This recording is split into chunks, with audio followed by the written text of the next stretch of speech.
आज हम 12 ज्योतिर्लिंग में से एक छठवां ज्योतिर्लिंग यानी कि पुणे के भीमाशंकर ज्योतिर्लिंग की हम आज बात करेंगे।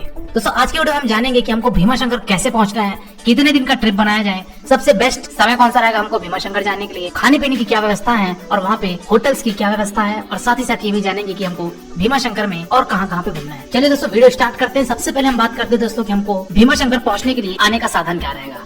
पहले अगर मैं साधन की बात करूँ दोस्तों तो वो है आपका बाई ट्रेन। दोस्तों भीमाशंकर जाने के लिए आपको सबसे पहले पुणे आना पड़ेगा। दूसरे ऑप्शन की अगर मैं बात करूं दोस्तों तो वो है आपका फ्लाइट। दोस्तों पुणे में एयरपोर्ट है, तो आप अगर फ्लाइट से आना चाहते हैं तो आप अपने शहर से पुणे एयरपोर्ट आ सकते हैं और वहां से अपनी भीमाशंकर यात्रा प्रस्थान कर सकते हैं। तीसरे ऑप्शन की अगर मैं बात करूं दोस्तों वो है आपका बाई रोड। दोस्तों बाई रोड भी आप आ सकते हैं, पुणे आ सकते हैं। चलिए दोस्तों हम पुणे पहुंच चुके हैं। पुणे से पहुंचने के बाद हमको सबसे पहले पहुंचना पड़ेगा बस स्टैंड। दोस्तों अगर आप पर्सनल गाड़ी से आए हैं तो आप पर्सनल गाड़ी से भीमाशंकर तक जा सकते हैं, कोई इशू नहीं है। लेकिन अगर बात करूं कि अगर आप ट्रेन से आए हैं फिर अगर आप फ्लाइट से आए हुए हैं तो फिर आपको पुणे से आपको बस पकड़नी पड़ेगी, या फिर आप पुणे से टैक्सी बुक करके यानी कि कार बुक करके भी आप जा सकते हैं। दोस्तों अगर मैं बस की बात करूं तो दोस्तों आपको पुणे से सबसे पहले आना पड़ेगा शिवाजी नगर बस स्टैंड।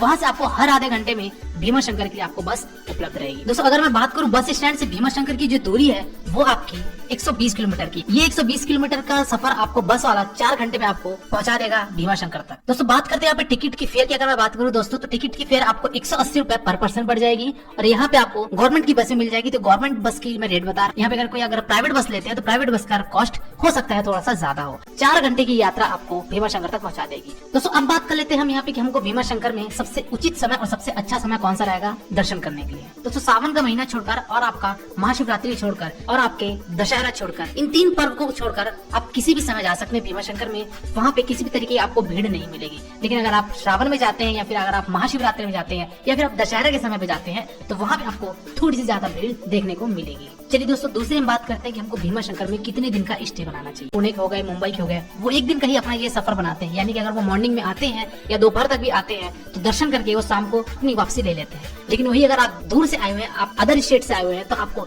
एक दिन का स्टे भीमाशंकर में बनाना चाहिए। तो रूम भी यहाँ पे अगर आप पीक सीजन में आते हैं तो पीक सीजन में अगर आप आते हैं यानी कि शिवरात्रि के टाइम पे, दशहरा के टाइम पे और सावन के टाइम पे आते हैं तो आपको होटल के कॉस्ट बहुत ज्यादा मिलेंगे, जो कि बस स्टैंड के पास ही बहुत सारे वहाँ होटल लगे हुए हैं। तो वहाँ पे अगर आप पीक सीजन में आते हैं तो होटल के कॉस्ट 1000-1500 रुपए पर डे का होता है। लेकिन अगर आप एक नॉर्मल समय पे आते हैं, एक नॉर्मल सीजन में आते हैं तो वहाँ का जो रूम का किराया होता है वो 500 रुपए से 700 रुपए तक आपको रूम प्रोवाइड करा देते हैं पर डे का। दोस्तों यहाँ पे जो बस स्टैंड से अगर आप उतरते हैं तो थोड़ी दूर पे वहाँ पे बहुत सारे होटल हैं। आप उस होटल में कहीं भी जाके आप स्टे कर सकते हैं। दोस्तों जो मंदिर है हमारे जो ज्योतिर्लिंग है यानी कि जो भोलेनाथ का जो ज्योतिर्लिंग है वो आपको 325 सीढ़ी नीचे उतर के जाना पड़ेगा। और उस मंदिर परिसर से थोड़ी सी 100 मीटर के दायरे में ही वहाँ पे आपको 3-4 और होटल देखने को मिलेंगे। वहाँ का रेट 500 से 1000 रुपए होता है। लेकिन अगर आप पीक सीजन में आते हैं यानी कि सावन के समय पे आते हैं तो वही रेट आपका 1000 रुपए से 2000 रुपए तक कभी हो जाता है। चलिए दोस्तों हम बढ़ते हैं अब अपने दर्शन की तरफ। दोस्तों दर्शन लाइन में अगर आप ऑफ सीजन में आते हैं यानी कि अगर आप नॉर्मल टाइम पे आते हैं तो आपका हार्डली 1 घंटे में आपका दर्शन आराम से हो जाएगा।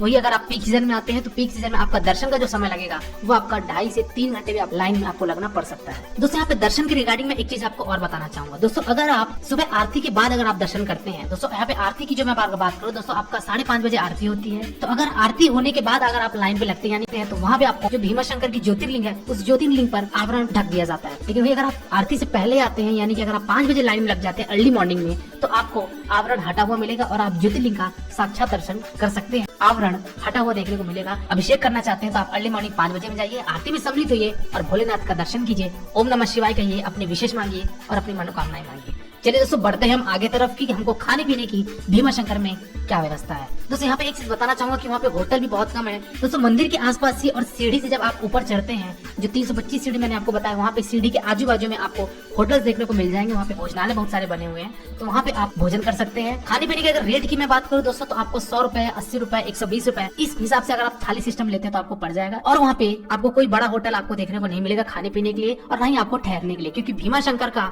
जो लोकेशन है वो सह्याद्री पर्वत पे बना हुआ है। तो पर्वत की होने की वजह से वहाँ पे जगहों का ज्यादा विस्तार नहीं हो पाया और विस्तार नहीं हो पाया तो इसलिए वहाँ पे होटल और भोजनालय काफी कम है। चलिए दोस्तों लास्ट हम बात करते हैं कि हमको भीमाशंकर में और कहाँ घूमना चाहिए। दोस्तों भीमाशंकर मंदिर से ही आपका एक जंगल की तरफ एक रास्ता जाता है और वो जाता है गुप्त भीमाशंकर। दोस्तों जो गुप्त भीमा शंकर है वो वहाँ से 2.5 किलोमीटर के आसपास पड़ता है। वहाँ पे आपको पैदल ही जाना पड़ेगा। जंगल के बीच से रास्ता बना हुआ है। जगह जगह पे आपको एरो के निशान होंगे, गुप्त भीमा शंकर करके लिखा होगा, तो आप उसको फॉलो करते हुए गुप्त भीमा शंकर जा सकते हैं। दोस्तों बात करते हैं कि गुप्त भीमा शंकर में क्या है। तो दोस्तों गुप्त भीमा शंकर में भीमा नदी का उद्गम स्थल है। तो वहाँ पे अगर आप जाते हैं तो उद्गम का आप नजारा देख सकते हैं, स्नान कर सकते हैं गुप्त भीमा नदी का। तो वहाँ पे एक बार आप जरूर जाइए। भीमा शंकर से आपको 2-2.5 किलोमीटर और पैदल ट्रैकिंग करके चलनी पड़ेगी। दोस्तों वहाँ पे किसी भी तरीके की कोई प्राइवेट व्हीकल्स नहीं चलती है, इसलिए आपको जो भी करना पड़ेगा सब पैदल ही जाना पड़ेगा।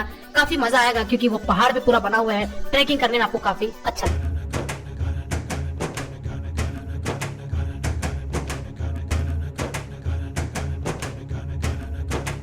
तो यहाँ पे एक चीज मैं बताना चाहूंगा कि अगर आप पुणे जाते हैं वापसी, तो आपको भीमा शंकर से लास्ट बस मिलेगी शाम को 5 बजे। यानी कि जो महाराष्ट्र रोड ट्रांसपोर्ट कॉर्पोरेशन की जो बस है वो शाम को 5 बजे डिपार्चर करती है। तो वहाँ पे पहले जाके आप अपनी लाइन लगा लीजिएगा। अदरवाइज अगर आप 5 बजे के बाद जाते हैं तो आपको कोई बस वहाँ पे देखने को नहीं मिलेगी। वहाँ पे आपको फिर टैक्सी और ट्रेवलर करना पड़ेगा, जो की उन लोग का कॉस्ट थोड़ा सा ज्यादा होता है। लास्ट हम बात करते दोस्तों की हमको कुल खर्चा कितना आ जाएगा भीमा शंकर जाने के लिए। दोस्तों इस खर्चे में मैंने आपके पुणे से लेके आपके भीमा शंकर की जो बस की किराया, वो आपके रुकने की यानी कि आपके होटल की खर्चे, आपके खाने पीने के खर्चे और आपके वापस पुणे जाने तक का अगर मैं फेयर बताऊं तो यहाँ पे ये आपको 1500 से 2000 रुपए का आप ट्रिप कर सकते हैं। लेकिन ये जो कॉस्ट है ये आपकी ऑफ सीजन की बता रहा है। ये अगर आप ऑन सीजन में जाते हैं, अगर आप शिवरात्रि में जाना चाहते हैं या सावन में जाना चाहते हैं, तो उस केस में आपका ये किराया 3000 भी पहुंच सकता है या फिर ये 4000 भी पहुंच सकता है, क्योंकि वहाँ पे हर चीज की कॉस्ट बढ़ जाती है। तो दोस्तों ये था टोटल भीमा शंकर के आज का ट्रिप। अगर आप हमारे चैनल को सब्सक्राइब करिएगा, कमेंट सेक्शन में जरूर बताइएगा कि अगली वीडियो आप कौन सा चाहते हैं। आज की वीडियो फिलहाल इतना ही, मिलते हैं फिर एक नई वीडियो के साथ, एक नई यात्रा के साथ। जय हिंद, ओम नमः शिवाय। आपकी यात्रा मंगलमय हो।